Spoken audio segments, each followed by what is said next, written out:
Hi all, ಇವತ್ತು beetroot Kurma ಹೇಗೆ ಮಾಡೋದು ಅಂತ ನೋಡೋಣ. ಪೂರಿ, ಚಪಾತಿ, ಪರೋಟಾಗೆಲ್ಲ ಸಖತ್ತಾಗಿರೋ ಕಾಂಬಿನೇಷನ್ ಅಂತಲೇ ಹೇಳ್ಬೋದು. ನೀವು ಒಮ್ಮೆ ಟ್ರೈ ಮಾಡಿದ್ರೆ ಮತ್ತೆ ಮತ್ತೆ ಮಾಡಿಕೊಂಡು ಈ ಬೀಟ್ರೋಟ್ ಕುರ್ಮಾನ ತಿಂತೀರಾ. ಹೇಗೆ ಮಾಡೋದು ಅಂತ ನೋಡೋಣ. ಮೊದಲಿಗೆ ನಾನಿಲ್ಲಿ 2 ಬೀಟ್ರೋಟ್ನ ಸಣ್ಣದಾಗಿ ಕಟ್ ಮಾಡಿ ಇಟ್ಕೊಂಡಿದ್ದೀನಿ. ಹಾಗೆ 1 ದಪ್ಪ ಆಲೂಗೆಡ್ಡೆನ ಅದನ್ನು ಕೂಡ ಸಣ್ಣದಾಗಿ ಕಟ್ ಮಾಡ್ಕೊಂಡಿದ್ದೀನಿ. ಎಷ್ಟು ಸಣ್ಣದಾಗಿ ಕಟ್ ಮಾಡಿಕೊಂಡ್ರೂ ಅಷ್ಟು ಚೆನ್ನಾಗಿ ಬರುತ್ತೆ ಕುರ್ಮಾ.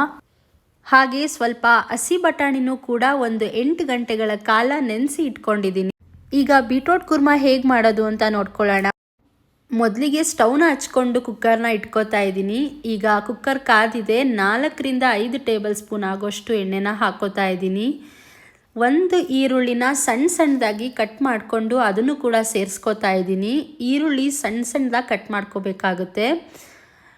ಕೆಂಪಗಾಗೋವರೆಗೂ ಫ್ರೈ ಮಾಡ್ಕೋಬೇಕು. ಈ ಸಮಯದಲ್ಲಿ ಕರಿಬೇವಿನ ಸೊಪ್ಪೇನಿದೆ ಅದನ್ನು ಹಾಕೋತಾ 2 ನಿಮಿಷ ಮೀಡಿಯಂ ಫ್ಲೇಮಲ್ಲಿ ಫ್ರೈ ಮಾಡ್ಕೊಂಡಾದ್ಮೇಲೆ ಅರ್ಧ ಟೊಮೆಟೊನ ಸಣ್ಣದಾಗಿ ಕಟ್ ಮಾಡಿ ಹಾಕೋತಾ ಇದ್ದೀನಿ. ಟೊಮೆಟೊ ಎಲ್ಲ ಸ್ವಲ್ಪ ಬೇಯಬೇಕು. 2 ನಿಮಿಷ ಟೊಮೆಟೊನ ಸಣ್ಣ ಉರಿಲಿ ಬೇಯಿಸ್ಕೊಳ್ಳೋಣ. ಈಗ ಹಚ್ಚಿಟ್ಕೊಂಡಿರೋ ಆಲೂಗೆಡ್ಡೆ ಏನಿದೆ ಅಷ್ಟನ್ನು ಹಾಕೋತಾ ಇದ್ದೀನಿ. ಹಾಗೆ ಬೀಟ್ರೋಟ್ ಕೂಡ ಸೇರಿಸ್ಕೋತಾ ಇದ್ದೀನಿ. ಮತ್ತು ಹಸಿ ಬಟಾಣಿ ಅದನ್ನು ಕೂಡ ಹಾಕೋತಾ ಇದ್ದೀನಿ. ಇದು ಪ್ಯೂರ್ಲಿ ಆಪ್ಷನಲ್ಲು. ಆದರೆ ಜಾಸ್ತಿ ಸ್ವೀಟ್ ಹೊಡಿಬಾರ್ದು ಅಂದರೆ ನಾವು ಆಲೂಗೆಡ್ಡೆನ ಬಳಸ್ಕೋಬೇಕಾಗುತ್ತೆ. ಹಾಗೆ ಹಸಿ ಬಟಾಣಿನೂ ಕೂಡ ನಾನಿಲ್ಲಿ ಹಾಕ್ಕೊಂಡಿದ್ದೀನಿ. ಮತ್ತು ಉಪ್ಪನ್ನು ಕೂಡ ಹಾಕೋತಾ ಇದ್ದೀನಿ.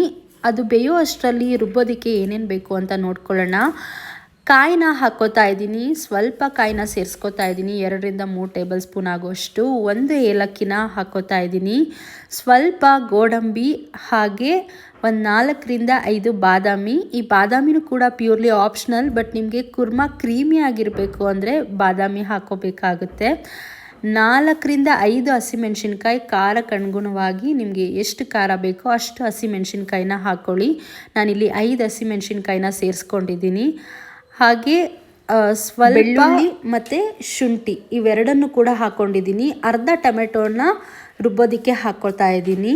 ಹಾಗೆ ಸ್ವಲ್ಪ ಸೋಂಪು, ಇದು ಕೂಡ ಆಪ್ಷನಲ್. ನಿಮಗೆ ಸೋಂಪು ಇಷ್ಟ ಆದರೆ ಹಾಕ್ಕೊಳ್ಳಿ, ಇಲ್ಲಾಂದರೆ ಸ್ಕಿಪ್ ಮಾಡಿ.